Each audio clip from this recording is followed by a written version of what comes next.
स्थापित धाम द्वारकाधाम आणि कलियुगामध्ये स्थापित धाम आहे ते म्हणजे जगन्नाथपुरी धाम. जे जे भाविक जाऊन आले तीर्थयात्रेला आहे की नाही त्यांचा चांगला योग. पण ज्यांना अशा प्रकारचं ज्यांची नाही झाली तर त्यांनी जरूर जा जरूर एक एक धाम दरवर्षी करा. तर काय म्हणते बाबा काय करावं, तीर्थयात्रेला जायला शरीर साथ देत नाही. कोणी म्हणते तीर्थयात्रेला जायला शरीर चांगले लागतं, पैसा लागतो. मग बाबाजी म्हणायचे नाही तुम्हाला जाता येत ना तर कमीत कमी येऊन श्रमदान करा. जो करील श्रमदान त्याला घडेल चारी धाम. करील श्रमदान त्याला घडेल चारी धाम. त्याला घडेल चारी धाम. त्याला घडेल चारी धाम. श्रमदान त्याला घडेल चारी धाम. घडेल श्रमदान त्याला. काल का परवा एक ताई आल्या, काही भाऊ आले, ते म्हणाले आम्हाला गाडी सहन होत नाही. खरे तीर्थयात्रेसाठी काही गोष्टी लागतात. तीर्थयात्रेसाठी सगळ्यात मोठी गोष्ट लागते पुण्य. आईवडिलाचं पुण्य असेल, आपलं स्वतःचं पुण्य असेल. पुण्य असेल त्यावेळेला तीर्थावर वास घडतो, त्यावेळेलाच तीर्थाला जाण्याची बुद्धी निर्माण होते, त्यावेळेलाच चांगल्या श्रमदानाला, सेवेला, भक्तीला, आश्रमात यायची बुद्धी होते. पाप असलं तर पाप म्हणते तिकडेच गप्पा मार रोडच्या पलीकडं आहे का नाही. पायी तीर्थयात्रा मुखी राम नाम. पायी तीर्थयात्रा मुखी राम नाम. पायी तीर्थयात्रा मुखी राम नाम. पायी तीर्थयात्रा मुखी राम नाम. हाची माझा नेम सिद्धनेई देवा. हाची माझा नेम सिद्धनेई देवा. माझे मन लागो तुझे चरणी देवा. माझे मन लागो तुझे चरणी देवा. माझे मन लागो तुझे चरणी. म्हणून तीर्थयात्रा करण्यासाठी पुण्य लागतं. तीर्थयात्रा शरीराने साथ द्यावी लागते आहे की नाही. तीर्थयात्रेसाठी अर्थ लागतो आहे की नाही. काही काही लोक म्हणतात ठीक आहे भगवत भक्ती करण्यासाठी पण आपला तीर्थयात्रा करायचं असेल. कोणी म्हटलं आता मला जायचं पंढरपूरला, आता सरकारने माफ करेल काही ठराविक लोकांना वयाचे त्यांना ठीक आहे. पण एखादा बसमध्ये बसला आणि म्हणलं कंडक्टरने तिकीट काढा तिथं म्हणून चालणार नाही. लोक पाहत लोचने ते म्हणून भाडं काढ पहिलं हे तर वय खाली. अच्छा आहे की नाही. स्वतःचं आपलं तीर्थयात्रेला स्वतःचं पुण्य लागेल, शरीर चांगलं लागेल आणि त्यानंतर स्वतःजवळ आपल्याला पैसा लागेल तेव्हा तीर्थयात्रा अशा प्रकारची घडते. म्हणून अशी तीर्थयात्रा आपण प्रत्येकाने केली पाहिजे. पण ज्यांना नाही जाता आलं, काही मंडळी म्हणतात की आम्हाला गाडी लागते, गाडीचा त्रास सहन होत नाही. मग त्यांनी नामस्मरण जरी केलं तर नामस्मरण करणारं संपूर्ण तीर्थयात्रेचं पुण्य मिळतं. माऊलीने हरिपाठात सांगितलेले सकळही घडले तीर्थाटन, की त्या साधकाला सर्व तीर्थ आणि यात्रेचं पुण्य मिळतं. नामस्मरण करा. नाही जाता आलं कुठं तर बाबांनी एवढं धाम तयार करून ठेवलं, सद्गुरू धाम आहे की नाही. बाबा म्हणायचे, एक ताई म्हणले की आम्हाला गाडी सहन होत नाही. कोणीतरी म्हणलं भाऊ पण की आम्हाला वाहन लागतं, त्रास होतो. मग त्यांना आम्ही सहज म्हटलं पाणी पडला चिकुलं झाला कशाला जावे दुरण, सर्वासाठी गोंधनखेडा हेच पंढरपूर आहे की नाही, हेच धाम आहे की नाही. पण ज्यांना त्रास नाही त्यांनी जावं मात्र ज्यांना त्रास आहे त्यांच्यासाठी. म्हणून भगवान जगन्नाथाची पवित्र तीर्थयात्रा बाबाजींनी आपल्या सर्वांकडून करून घेतली.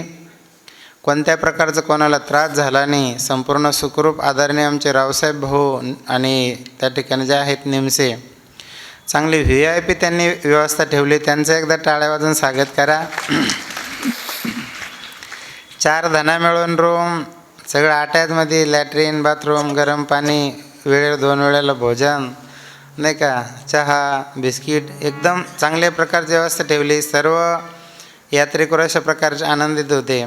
आणि खरं म्हणजे तीर्थयात्रेला आपण ज्या वेळेला निघालो त्यावेळेला खऱ्या अर्थानं आपल्या सर्वांचं भाग्याचा उदय झाला असं म्हणायला काही हरकत नाही की तेव्हा कुठेही भाग्याचा उदय, भाग्याचा उदय, भाग्याचा उदय, भाग्याचा उदय, तेही जोडी संत पाय, तेही जोडी संत पाय, दुनिया लोटू माता, दुनिया लुटू माता. म्हणून सर्व अशी आनंदमय यात्रा त्या ठिकाणी झाली. वेळोवेळी बाबांचा सुद्धा फोन यायचा की आज काय त्या ठिकाणी दर्शन झालं, कोणतं स्नान झालं. मग आम्ही सांगायचो की बाबा जरी आपल्याला स्थूल देहानं आपल्यासोबत नसले पण परमश्रद्धेय स्वामी माधवगिरी बाबा आपल्यासोबतच आहे. आणि बाबा आपल्यासोबत असल्यामुळं आपली जी यात्रा आहे बाबांसोबतच आहे. भाग्य उजळले उजळले पावन केले भक्ता, भाग्य उजळले उजळले पावन केले भक्ता. किती किती आनंद रे आनंद रे सांगू सद्गुरुराया, किती किती आनंद रे सांगू सद्गुरुराया.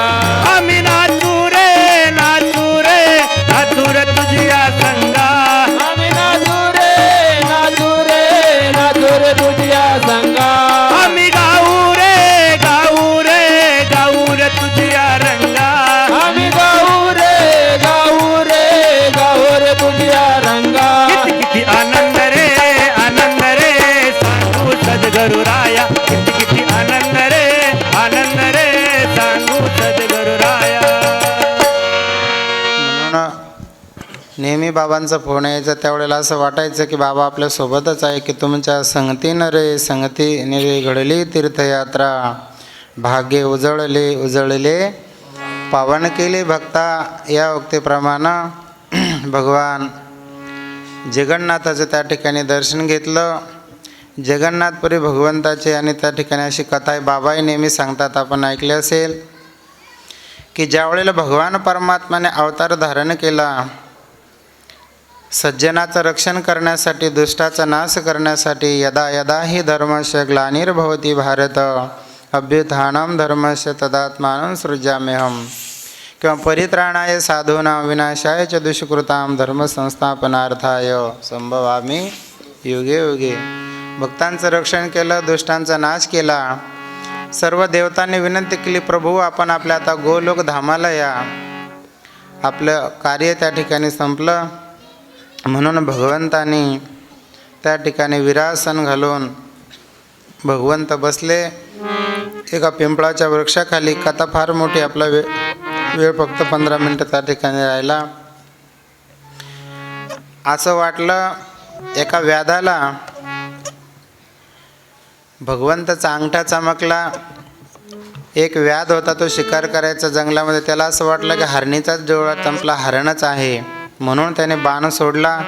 तो बाण भगवंताच्या अंगठ्याला त्या ठिकाणी लागला. आणि अंगठ्याला तो बाण लागल्यानंतर तो व्याध पळत गेला. पातोतारे म्हणाले, हे तर हरण्य म्हणाले हरी आहेत. म्हणून तो व्याध शोक करू लागला, दुःख करू लागला. हे परमात्मा भगवंता, माझ्याकडून अपराध घडला, माझ्याकडून अशा प्रकारचा आणि हा मोठा अपराध घडला, मला क्षमा करा. म्हणून भगवंताने सांगितलं, व्याधा हे कर्माचं फळ आहे, जैसे ज्याचे कर्म तैसे फळ देतो रे भगवंत. मागच्या जन्मात मी राम होतो, तो अशा प्रकारचं त्या ठिकाणी वाली होतास. मीही तुला असा बाण मारला झाडाच्या डोंगी. आता या अवतारामध्ये अशा प्रकारचा मी कृष्ण झालो आणि तूच अशा प्रकारचा वाली जो व्याध झाला. म्हणाले, हे कर्माचा सिद्धांत अटल आहे, तो शोक करू नको, दुःख करू नकोस, या नावेत बस. ज्या ठिकाणी नाव थांबेल तिथे थांब. जर कळालं यादवांना की तू बाण मारलास तर तुला हे यादव त्रास देतील, म्हणून तो व्याध त्या नावेत बसून, नाव जसे समुद्रात चालली तर त्या नावेत तो बसून गेला. इकडे भगवंताचा अग्निसंस्कार केला शेवटचा. दुसऱ्या दिवशी जसं आपण रक्षा विसर्जन करतो, भगवंताच्या संपूर्ण शरीराचा भाग जळाला.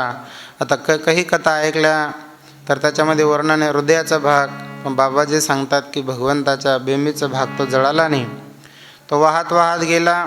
एका भगवत भक्ताच्या राजाच्या स्वप्नात भगवंत गेल्याने सांगितलं की माझी स्थापना या ठिकाणी कर, म्हणून त्या राजाने त्या ठिकाणी भगवंताची स्थापना केली. असं चिंतन ऐकण्यात आलं की प्रत्यक्ष भगवान जगन्नाथाची जी स्थापना आहे ती ब्रह्मदेवाने अशा प्रकारची केलेली आहे.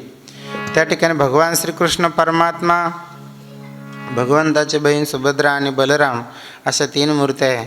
बिंबीचा आकार जसा आपला गोल आहे, तिथल्या मूर्त्या पण कशा आहे, अशा गोल आकाराच्या मूर्त्या आहे. आणि ते 1 वर्षभर त्या ठिकाणी ठेवतात, नंतर परत नवीन मूर्त्या बसवतात म्हणतात. बाकीच्या मूर्त्या मग परत जमीन आड करतात. म्हणून असं जगन्नाथपुरी धाम ब्रह्मदेवाने अशा प्रकारे त्या ठिकाणी स्थापित केलेले आहे.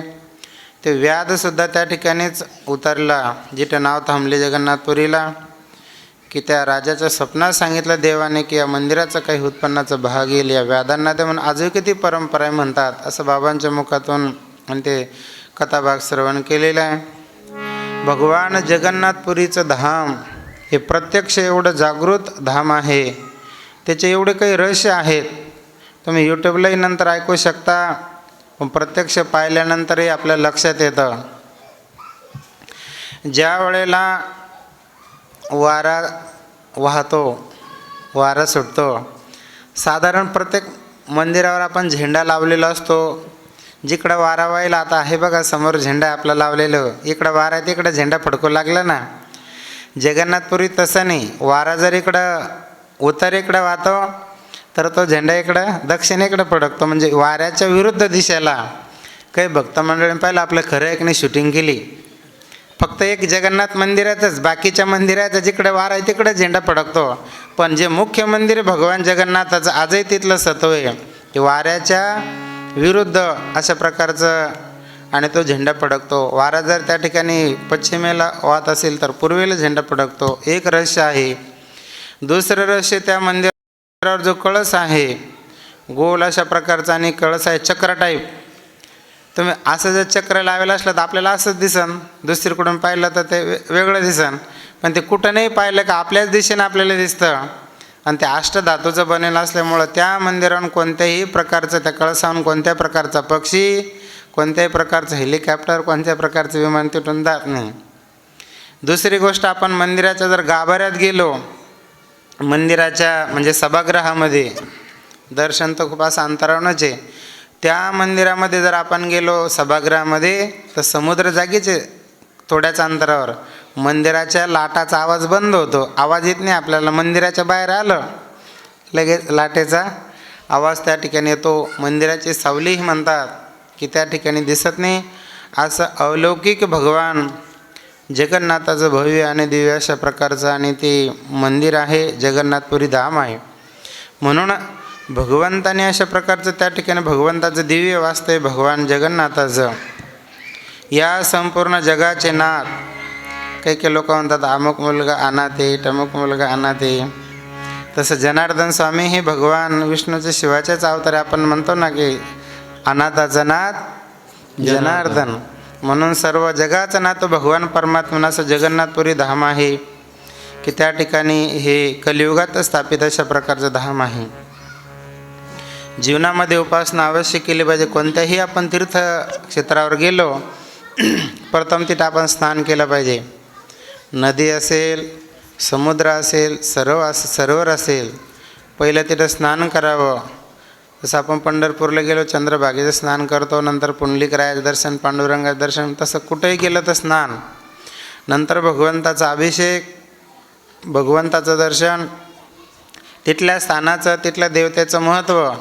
आणि तीर्थक्षेत्रावर थोडंसं तप साधना, ध्यान, जप करावं आणि दान करावं. स्नान, दान, अभिषेक अशा प्रकारचा तीर्थयात्रेचा त्या ठिकाणी नियम आहे, महिमा आहे. जी आपली दिनचर्या नेहमी. दररोज प्रत्येकाने उठल्यानंतर स्नान झाल्यानंतर शक्य झालं तिथे आपण विधी घेतली, आरती पूजा केली. म्हणून भगवान जगन्नाथाचे एक भक्त होते, माधव नावाचे परमभक्त होते. एक दिवस भगवान परमात्मा त्या माधव नावाच्या भक्तांच्या घरी गेले आणि त्यांचा अशा प्रकारचा प्रसाद स्वीकारला, कारण त्यांच्या जीवनात नित्याने उपासना होती. आता नेमकं त्यांच्या घरी प्रसाद घेणं होत नाही देवाचा. आता त्यांचं जीवन आहे तेवढं विशुद्ध शुद्ध असेल. भगवंत कोणाच्या घरी थोडी जातो, संत कोणाच्या घरी थोडी अशा प्रकारचे जातात जे महान संत आहेत. आपण म्हणतो ना भजनामध्ये, येथील गुरुराज पाहण्यासी निर्मळ मंदिर माझे, येथील गुरुराज अशाच ठिकाणी संत जातात.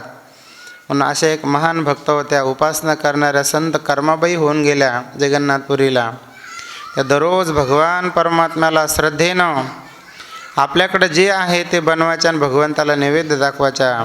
पान असेल, फूळ असेल, फळ असेल ते द्यायच्या.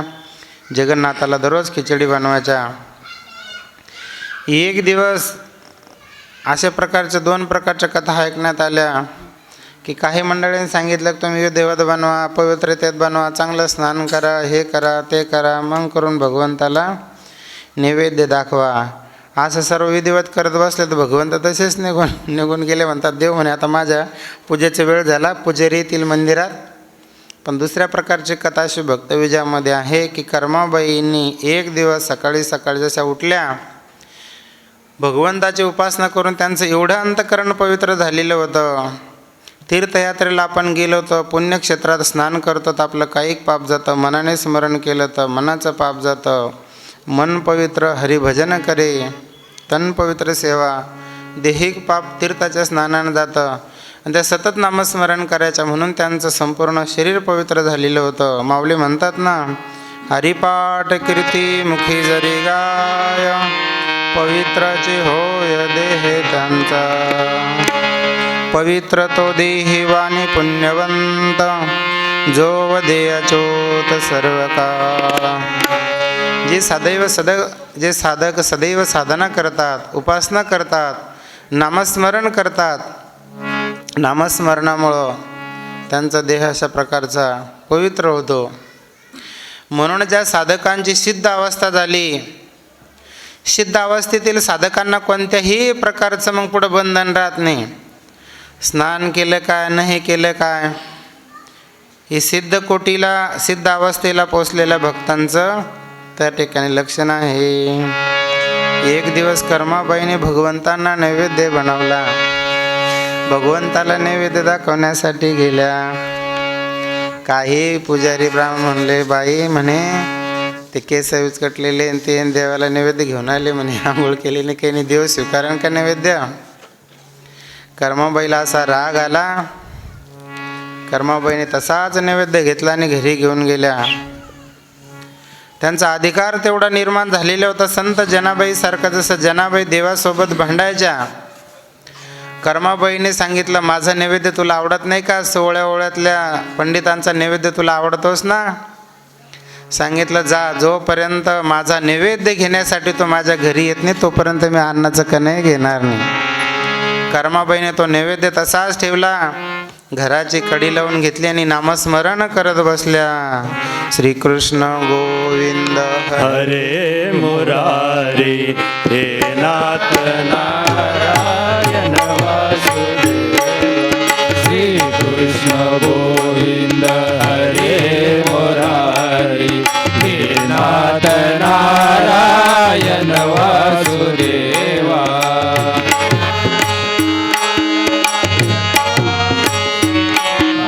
हे नाथ नारायण वासुदेवा.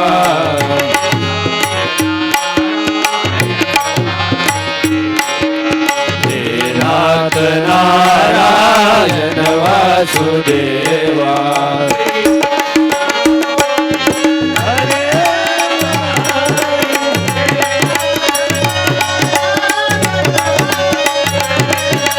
श्री कृष्ण गोविंद हरे मुरारी, हे नाथ नारायण वासुदेवा. भगवान जगन्नाथाचं स्मरण करत त्या ठिकाणी ते वेळ घालू लागल्या. तिकडं जर गेलं कोणी उज्जैनला तर जय महाकाल, आहे की नाही. अयोध्येला गेलं की जय श्रीराम, गोकुळ वृंदावनला राधे राधे, जगन्नाथपुरीला गेलं जय भेटलं ते जय जगन्नाथ, जय जगन्नाथ. इकडे गेलं बद्रीनाथला जय बद्री विशाल. म्हणून भगवान जगन्नाथाचं स्मरण करत बसल्या. हट्ट केला की देवा जोपर्यंत येऊन तो नैवेद्य ग्रहण करणार नाही तोपर्यंत मी हे नैवेद्य ग्रहण करणार नाही. म्हणून कर्माबाई सतत जय जगन्नाथ, जय जगन्नाथ, जय जगन्नाथ असं भगवंताचं स्मरण करू लागल्या. म्हणून देव संत कर्माबाईच्या अंतकरणात प्रेम होतं, भाव होता. कोणाचं देव त्या ठिकाणी स्वीकारतो.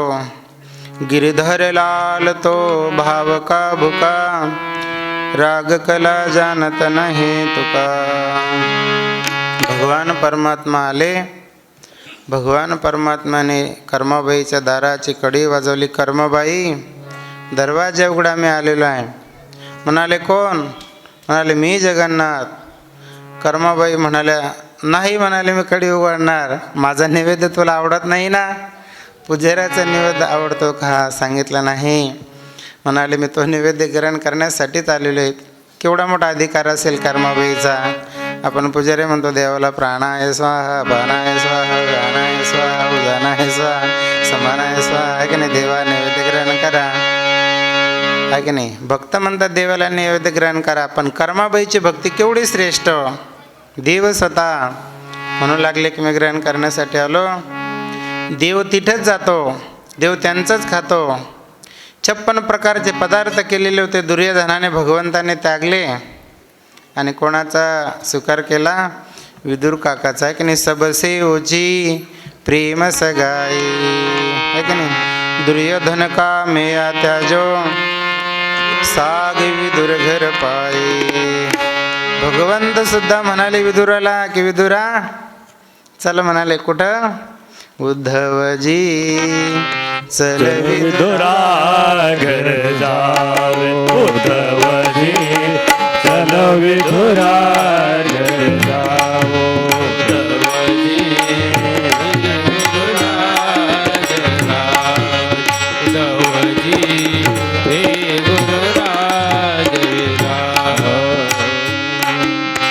शबरी के वीर सुदाम जी के चावल, रुचि रुचि भोजन पायो. उद्धव जी चल विदुरा घर जाओ. शबरी के बोर सुदाम जी की चावल, शबरी के बेरा सुदाम जी की चावल, रुचि रुचि भोजन लगावे. चलो विदुरा घर जावे, उद्धव जी चलो विदुरा घर जावे. भगवान परमात्म्याने 56 पदार्थ घेतले नाही दुर्योधनाचे. भगवंताला माहिती होतं दुर्योधनाच्या अंतकरणात प्रेम नाही, विदुराचं स्वीकारलं. तसं भगवान परमात्म्याने कर्माबाईची खिचडी खाण्यासाठी भगवंताने कर्माबाईने दरवाजा उघडला तर स्वतः भगवान परमात्म्याने कर्माबाईच्या खिचडीत प्रसाद घेतला. म्हणून भगवंत सांगतात या अर्जुना, जो भक्त मला प्रेमाने पान फूल फळ देतो त्याचा मी स्वीकार करतो. कारण तो भगवान परमात्मा ही दुष्काळात सापडलेला आहे. जुन्या मंडळाला माहिती 72मध्ये कसा दुष्काळ होता, आहे की नाही. तसा देवाला दुष्काळ आहे, पण कशाचा? प्रेमाने देणाऱ्या भक्ताचा. नाही तर एवढे भक्त जगन्नाथपुरील जे जे आले होते आमचे मंडळी, सरपंच रावसाहेब भाऊ, हे सगळे मंडळी होते. रुस्तम भाऊ होते आमचे, शिवाजी महाराज, विठ्ठल भाऊ, डावरगावचे काका होते, आपले जालन्याचे बाबा आलेले होते, आहे की नाही, मुंडे बाबा. हे सगळे मंडळ होते. जय जगन्नाथ. इथले भक्त ती खूप गर्दी तिथं, आहे की नाही. भक्त भरपूर आहे, पण भगवंताला त्या भक्ताचा दुष्काळ आहे. थोर प्रेमाचा भुकेला हाची दुष्काळ तयाला.